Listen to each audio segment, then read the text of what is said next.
Good morning. Welcome to One Baha'i, that show where I just sit back and share a few personal thoughts about the Baha'i faith. You know, I always want to say regular show, but it sure hasn't been regular lately. So as you know, this is just one individual, just me, sharing a few personal thoughts about the Baha'i faith. It's nothing official. It's just me, one individual, one Baha'i.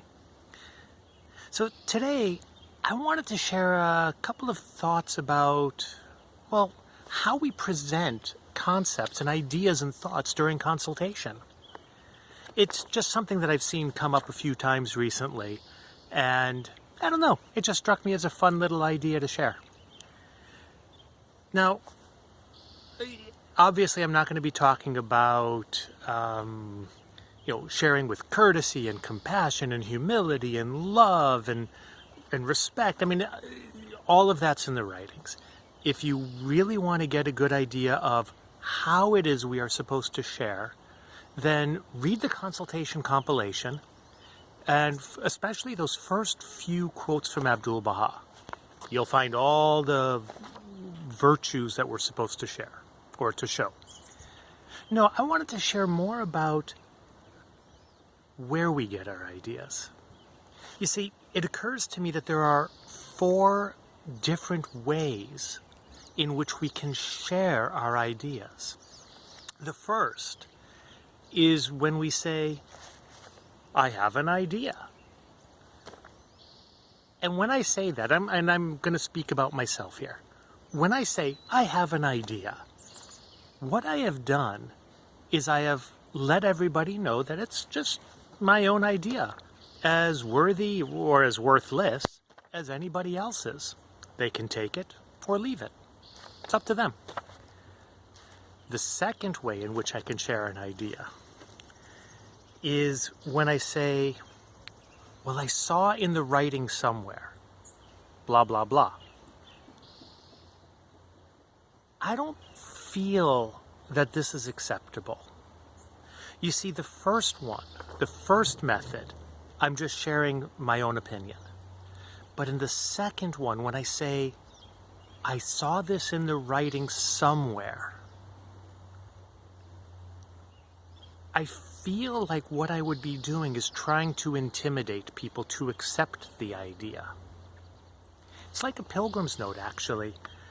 You know, Shoghi Effendi, in a letter written on his behalf, he said, and I have my notes here to make sure I'm quoting correctly, the notes of pilgrims, whoever they may be, are merely personal impressions and have to be considered as such. The interests of the cause have often suffered from reports taken over by pilgrims, not untruths, but misunderstandings. So I may read something in the writings 10 years ago and have a misunderstanding about it and try to apply it. And if I cannot quote my source and I have misunderstood it, then I have compounded the issue. So whenever I say, well, I saw it somewhere in the writings, disregard that. It has nothing to do with the writings at that point. It is merely my own personal opinion. Maybe influenced by the writings, but it's my own opinion. So that's number 2. And I don't think that that's an acceptable way, well, I don't feel it's an acceptable way to present an idea in consultation. My opinion? Cool. I saw it in the writing somewhere? Not cool. Number 3. We are consulting on an issue, and here is some guidance in the writings that I feel is appropriate. I think that's the best of all of them. When we are consulting on an issue, whether it's individuals consulting together or whether it's an institution, if we can base the consultation on the writings themselves, then that will give us the best potential for an outcome. So that's my favorite. We're consulting on an issue. here is a piece of writings, a piece of guidance that I feel might help shed light on the issue. 2 thumbs up. 2 thumbs up. I love it. That's my favorite. Which has its counterpoint in number 4. Here is a piece of guidance from the writings that I feel is relevant, and it means that we should do this. That is my least favorite of all of them. Because when I do this, what I am doing is interposing myself and my opinion between the guidance and the individual. I am trying to act as an authorized interpreter of the faith. And that is just flat out, right out, completely wrong. Shoghi Effendi, back in 1928, he wrote to an individual, and I can quote many, many different writings on this. I just don't want to bore you, so I'm only going to select one. Shoghi Effendi wrote, "I have no objection to your interpretations and inferences so long as they are represented as your own personal observations and reflections." So if I were to look at the writings and say, here's a piece of guidance that I feel sheds light, and I think that it might mean this, or it might mean that we should do this, I have qualified that as it as being my own opinion. Let's give a silly example. I always like silly examples.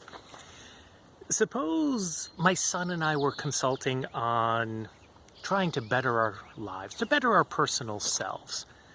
And we both agreed reflection on our lives is a good thing to do. All right, that's great. Hey, there's a piece of guidance that talks to this. It's from the Hidden Words. Baha'u'llah says, bring thyself to account each day. So that means that we should reflect on our day before we go to sleep. Right out. Because what I have done there is I have inserted the phrase, so it means this. If I were to tell my son, personally, I like to do that before I go to sleep. Hey, that's cool. No problem. Great. It's my opinion. It's what I do. But if I tell him that it means to do it at that time of day, well, that's where I would overstep my bounds. You see, Baha'u'llah says, bring thyself to account each day. He doesn't say bring yourself to account every day before you go to sleep. So, to recap, there are 4 ways in which we can present ideas that I'm aware of. 1, it's my own opinion. That's cool, no problem. 2, I saw it somewhere in the writings.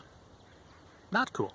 It's still your opinion, but you're trying to intimidate others by sort of making them feel that if they don't accept it, they're going against the writings.